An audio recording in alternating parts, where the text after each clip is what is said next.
మన లైఫ్లో ఏదైనా సంఘటన జరిగినప్పుడు కానీ, ఏదైనా ఒక చెడు జరిగినప్పుడు అలాంటి సందర్భంలో కానీ, లేకపోతే మనకు బాగా ఇష్టమైన వాళ్ళు ఎవరైనా వదిలేసి వెళ్ళిపోయినప్పుడు కానీ, ఏదైనా ఒక బ్యాడ్ సంఘటన మన లైఫ్లో మనల్ని బాగా కదిలించినప్పుడు కానీ, ఇలా జరగకుండా ఉంటే బాగుండేదే, అరే అసలు ఇలా ఎందుకు జరిగింది, ఇది కల అయితే ఎంత బాగుంటుంది, అసలు ఇది నా లైఫ్లో జరిగిందా, ఇంత బ్యాడ్, ఇంత సఫరింగ్, ఇట్లాంటి ఫీలింగ్స్ అన్నీ మనిషిలో మైండ్లో రీల్ లాగా తిరుగుతుంటాయి.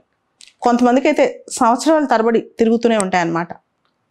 ఇలా జరిగినప్పుడు మనల్ని మనం చాలా నిందించుకుంటూ ఉంటాం. మనకే ఎందుకు ఇలా జరగాలి, నాకే ఎందుకు ఇలా అవ్వాలి అని చెప్పి. అయితే ప్రతి మనిషి జీవితానికి ఒక పర్పస్ ఉంటుంది. అంటే man's life has a purpose. ప్రతి హ్యూమన్ బీయింగ్కి అంటే మనకు తెలిసినా తెలియకపోయినా ఒక పర్పస్ ఉంటుంది. అలానే ప్రతి సఫరింగ్కి ఒక పర్పస్ ఉంటుంది. అంటే ప్రతి బాధ వెనకాల ఒక పర్పస్ ఉంటుంది. అది మనం అర్థం చేసుకుంటే ఈ ప్రాబ్లమ్స్ ఏమీ ఉండవు. అంటే ప్రతి దుర్ఘటన, ప్రతి ఘటన మన జీవితంలో మనకు నచ్చలేదు, మనకే ఎందుకు ఇలా జరిగింది అనుకున్న వెనకాల ఒక పర్పస్ ఉంటుంది అనమాట. ఆ పర్పస్ తెలుసుకుంటే మనకు అసలు ఆ బాధ కూడా ఉండదు. Every suffering makes us very very strong. ప్రతి సఫరింగ్ వెనకాల మనల్ని ఒక స్ట్రెంథన్ చేసే మెకానిజం ఉంటుంది. కొన్ని సందర్భాల్లో ఆ సఫరింగ్ త్రూ అవుట్ లైఫ్ మనకు ఉంటుంది. దానికి కారణం త్రూ అవుట్ లైఫ్ జీవితాంతం మనం స్ట్రెంథన్ అవుతూ ఉండాలి, బలపడుతూ ఉండాలన్నమాట. అందుకే అలాంటి సఫరింగ్స్ ఉంటాయి. ఈ సఫరింగ్ వచ్చినప్పుడు మనల్ని మనం తిట్టుకుని, నిందించుకుని, లేదా దానిలోనే పడిపోయి అయ్యో ఇంత సఫరింగ్ నాకుందని ఆలోచించే బదులు అసలు ఆ సఫరింగ్ ఎందుకు వచ్చింది అని క్వశ్చన్ చేసుకుని దానిలోంచి మనకు పెద్ద పాఠం ఉందని నేర్చుకుంటే ఎంత బాగుంటుంది. ఈ మధ్య నేను ఒక సినిమా చూశాను, సీతారామం అని చెప్పి.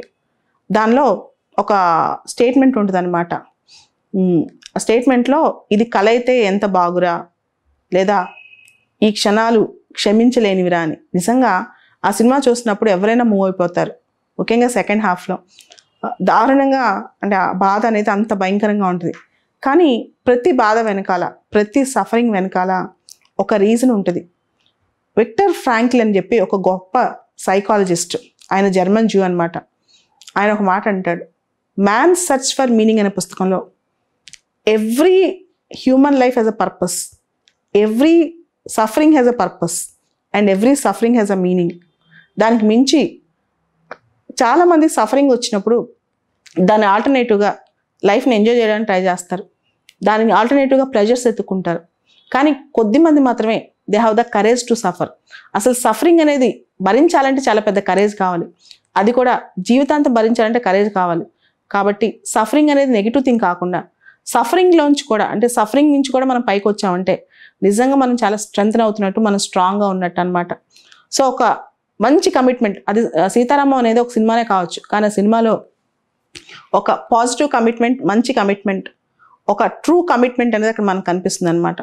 సో ఎంత సఫర్ అయినా సరే, ఆ సఫరింగ్ ఎంత ఉన్నా సరే ఒక కమిట్మెంట్తో జీవితం ముందుకు తీసుకెళ్లాలని.